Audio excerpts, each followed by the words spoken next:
saying is significant, because you wrote on Truth Social in 2023 that you're going to appoint a real special prosecutor to go after Joe Biden. Now you're saying you're not going to do that. I will say this. No, I'm not doing that unless I find something that I think is reasonable. But that's not going to be my decision. That's going to be Pam Bondi's decision, and to a different extent, Kash Patel, assuming they're both there. And I think they're both going to get approved.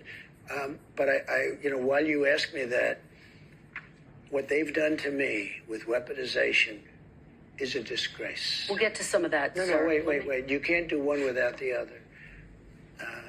In the history of our country, nothing like this has ever happened. And I've won these cases. I've won every one, and the rest are in the process of being won. Deranged Jack Smith is on his way back to The Hague, where he can execute people. This is where he should have stayed. I think he's dangerous even being there. But I'll tell you what they've done to me in terms of weaponization, indictments, impeachments, and everything else.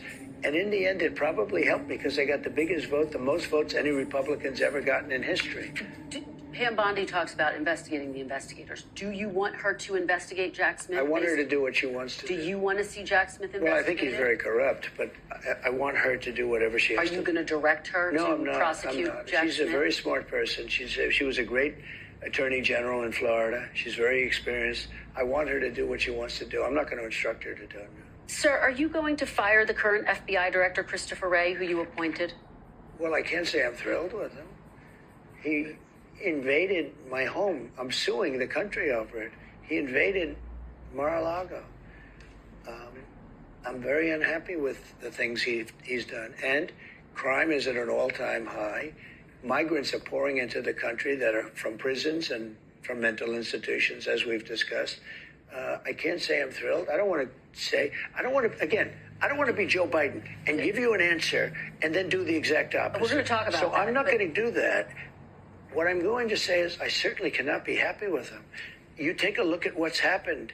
And then when I was shot in the ear, he said, oh, maybe it was shrapnel. Where's the shrapnel coming from? Is it coming from heaven? I don't think so. So we need somebody to straighten. I have a lot of respect for the FBI, but the FBI's respect has gone way down over the last number of years. Don't you have to fire him in order to make room for Kash Patel if he is, in fact, confirmed? Well, I mean, it would sort of seem pretty obvious that if Kash gets in, he's going to be taking somebody's place, right? And somebody is the man that you're talking about. I asked you last time we sat down for an interview if you were going to pardon yourself. You said no. But now that President Biden has pardoned his son, Hunter, are you reconsidering? Might you pardon yourself? I didn't do anything wrong. I was given the option. And the lawyers told me, very specific lawyer, I don't have to go into who, but very high up in the administration said, sir, if you pardon yourself, you're going to look guilty. And you did nothing wrong. Oh, I had that option. I could have saved myself a lot of legal fees. But it turned out that I was right. Look at what's gone on. Everything's being dropped. I still have a Fani Willis, a total hoax. That's a total hoax. It's all being dropped. I also